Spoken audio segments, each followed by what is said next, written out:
thought we'd look at this small change question as well, just before we move on to anti-differentiation, just because the algebra in this one is a little bit ugly. So I thought we'd give this one a go. So starting with percentage small change, we know that we have the small change in t is given by, we need to differentiate that function. And remember, the variable is L, so G is just a constant, so we don't have to worry about that. So differentiating the L is L to the power of a half. So we'd have a half times 2, which is 1. So we're left with pi L to the negative a half, and then over the square root of G, multiplied by the small change in L. And as we know, if we want to do percentage small change, we need to divide by the original.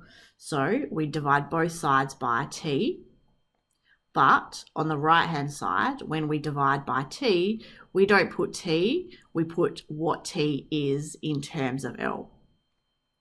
Right, so we've got all of this divided by what we've got there. So 2 pi square root L over square root G.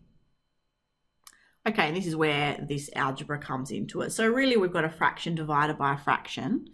So when we put that together, we want to leave the first fraction as it is and times and flip the second one so that we can work on it a little bit easier. Now with that first one, I'm going to bring the L to the negative a half underneath to make it L to the half, or square root L,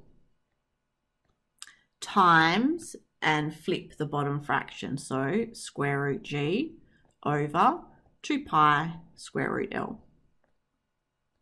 And now we need to do a little bit of cancelling down. So the square root G cancels out, so that's really good. And the pi cancels out with the pi there. And so now we just need to simplify what's left. So what we have is the percentage change in t expressed as a decimal is, got your small change in L on the top. Square root L times square root L using index laws is just L, and you have 2. So that means we're looking at a half times the small change in L, or the percentage change in L expressed as a decimal. So 0.06, which is 0.03.